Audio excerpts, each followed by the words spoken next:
may pangalagan, nalay ka may problema, bunda ka sa pangalagan, manuya na siya, balik na sa kalibutan, dapat dili kay nana.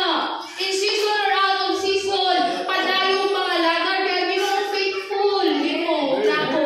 Even to the point, kaya kita, many times, grabe ang atong pagka-unfaithfulness, no?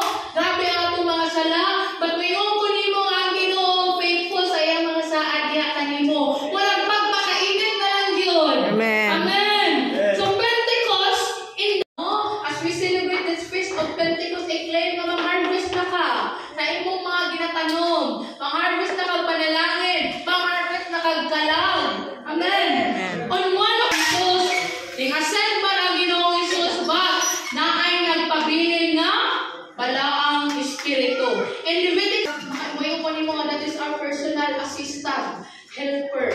No? Muna kung ikaw, mayroon ka nga, Lord, baguha akong bisyo, akong kaugalingon. Even, labi na specifically sa mga bisyo, no? Mayroon pa rin mo nga, simbahan, hindi lang mayroon nga, ay, simba, perfect ko dahil na, sala lagi ginapon, mga kayong simba, tanong na Ginoo kay makasala ta. No? Amen. Muna yung the more tamudot-dot sa Ginoo kay we are imperfect, but our God is perfect. Muna the more tamudot-dot. Amen. Muna mayroon ka, baguha mo Lord, ang bisyo tanggalan. Pag mayroon ko nimo nga ang Ginoo dili man matanggal sa imong bisyo. Kay wala man ang iyang gihatag yun kanang bisyo, kay iyang gihatag wisdom, power, authority, Holy Spirit. Ikaw dapat mo decide na matanggal ug sa bisyo.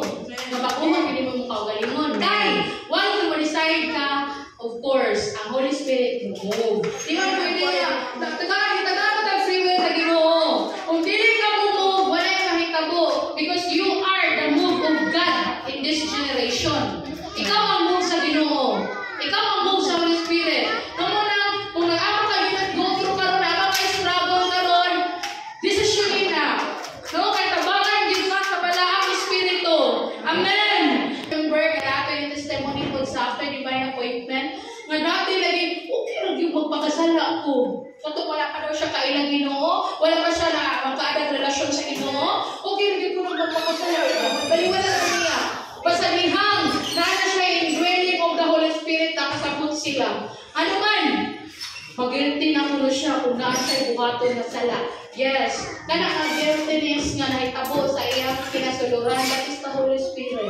Amen. Inana ang naka-advantage kung naabit tayo Holy Spirit kay naagyoy. Great conviction nga, dili na natubuhaton kay dili mahimaya ang Ginoo. Amen. Muna always give pagpalimpyo kita sa atong kaugalingon by the blood of Jesus ay para ang Holy Spirit kanunay ang magapuyo nato. Kisa may ganahan mo puyo sa hugaw. Wala kaya. So it was true sa balaang Espiritu. Di na siya mapuyo sa usa ka lawas, no? Kung hugaw, kama hugaw. Pagkabi makasala, nag-repent, sige na sala, puro na lang sala. No? May magtuli mo. Kung nakasala mo ka, this is the best time na mo-repent ka and ask the Lord for a new heart. Ask the Lord nga, punoon ka sa balaang Espiritu karon. Amen. Kaya kapag ka na kung ting LG, ting simba, ting house church, kanyang magsamok yun. Mag-away na lang mo. Ay, di na gusto sa yawa mo? Magdo ka. Di na gusto sa yawa mo na alasagay na sa yawan. Maunang ayaw din patunto sa yawa. Amen. Padayon lang. Lahutay lang. No? Ting simba. Na ano yung trabaho nga i-offer. Ting Sunday, na ano kanang birthday, na ano pangaligo, na ano trabaho, nga part-time na gina-offer. Dili dapat. Ikaw makasabot na ka, taktik ni sayawa. Dili ko ani magpatintal. Amen? Kung naman mga misunderstanding sa banang asawa, dili dapat madamay ang Ginoo. Dili dapat madamay ang mga house church, ang mga ALG nimo. No? Buluhaton lang, wala pa na sila labot. Ibilin ang imong emosyon, ang inyong panaglalis, banang asawa, ibilin lang sa balay. Mag-house church lang sa ta. Continue na naon niya. Continue na taon niya, mag-house church pa ta. Kung yung kunin mo, after house church, wala na yung continue. Kaya okay na mo. Amen. Galatians 2, kahago diha sa Ginoo in serving the Lord. Mayong ka mag-house church, magbaptas man ka, wani kang simbahan, magbaptas man ka, no? Imong mani, ikuragi pa ka unimo, pagmayo ko nimo, tanan, detalyado na, diha sa Ginoo, dili na mula bayang kawang, dili ka tablahon sa Ginoo. Amen. Sama lagi na sa trabaho ta diri sa corporate world na to. Sama na kung tarong kang trabaho, nakay sweldo, nakay promotion, how much more ang akong papasalangit kung tarong ta na trabaho, diya kaniya, dili gyud na yung panalangin. Amen. Hallelujah. Dalay ko na trabaho, dako kayo sweldo, lipay kayo ka kay dakong sweldo, pero na-deserve ka kayo naman, dako na yung sweldo, pero di na ka makasimba sa ginalag pa na trabaho, di na ka till such time, wala na yun, nahinayok na ka sa Ginoo, tungod anang trabaho kaya lagi, dako lagi sweldo, na-deserve ka. Kaya sa iyong pag-angko, before ka pa nangalagad, or after divine appointment, Lord, tagay kong trabaho, Lord, makatrabaho lang yung ko, Lord, mga naugad yung kunimong sa niyang, gitaga akong trabaho, nawagtang nga noon sa simbahan, di na noon magpakita. Amen! Bantayangan! Kay, sa may panalangin sa Ginoo, brings no trouble. The will of the Lord brings no trouble. Amen! Panalaginan lagi ka ni Lord. Ako talang, no? Panalangin na dili hinder sa buhaton sa Ginoo. Kaya padayon lagi hapon. Makita ka lang kang trabaho, negosyo, madili ra gyud, makapahinder, di makababag sa buhaton sa Ginoo. Amen. Hallelujah. Once nga masayog ka, na, igyud lalim. Amen. Goodness, faithfulness, gentleness, and pinaka-importante, self-control. No? Lisod man siguro ni nga mga butang, but by the grace of the Lord and by the help of the Holy Spirit, makaya ra gyud ni tanan. Amen. Hallelujah. And pagsangyaw, pangayo og mga pasakiton. Amen. Ay kanang imong kamot, once you lay our hands sa masakiton, no, naginay kaayuhan. Amen. Tuon na lang para madali ta. Amen. Nakakayuhan. Once na kanang imong kamot, mahimo na extension sa kamot sa Ginoo. Ilay na sa mga tao na ay sakit. Mayon ko nimo nga naagi kaayuhan in the name of Jesus. Amen. Sa pagmainiton, sa pagpagamit, sa gasa, sa gihatag, sa Dios kanimo, sa dihang gipandungan ko ikaw sa akong mga kamot. Wala na ba kay gift karon? Gift from the Holy Spirit, healing the sick, cast out demons, raise the dead, or even amang kay skills, talent, mukanta, musayaw, sa kumana, mutugtog, gamitan na para sa kahimayaan sa Ginoo. Amen.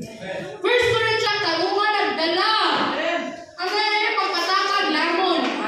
Ay, pagpatakag kaon, high blood niya ka, nabayang Holy Spirit nila. Ay, pagpatakag, kung sa panadihan, imong intake sa imong lawas. Amen. Kaya ang Holy Spirit nakadwell, ang templo ang atong matag lawas.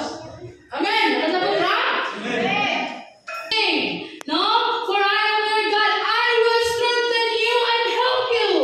I will uphold you with my righteous right hands. In other words, ayaw mahadlo kay maguban ako kanimo. Asa mo mapaingon, ayaw mahadlo. No? Dati mahadlo ka, magabiin na kanimo, yung kapag tabi-tabi, tabi-tabi. Kung naakal tayo, mayroon ko nimo ayaw. Ikaw ang may authority, hawa, kay maagi ang anak sa Ginoo. Kapag di kay mahadlo, gamay ng kuan, grabe na, gamay ng mga istorya, grabe na ang anxiety, grabe na ang fear, di na katulog sa tungod kay na ay istorya na dunggan, ayaw. Ang nakahadlo kay na ang Ginoo naguban kanimo. Ayaw pabalaga kay ako ang imo, ang mao ang imong Dios.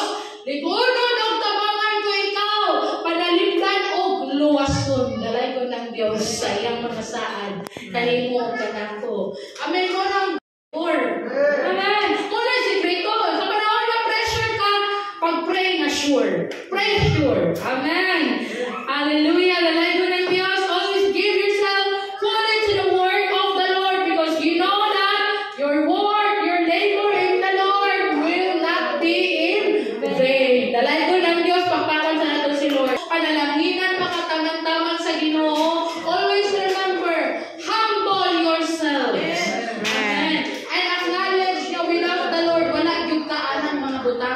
unsa ka karon. Amen. Hallelujah. That He will lift you up in due time.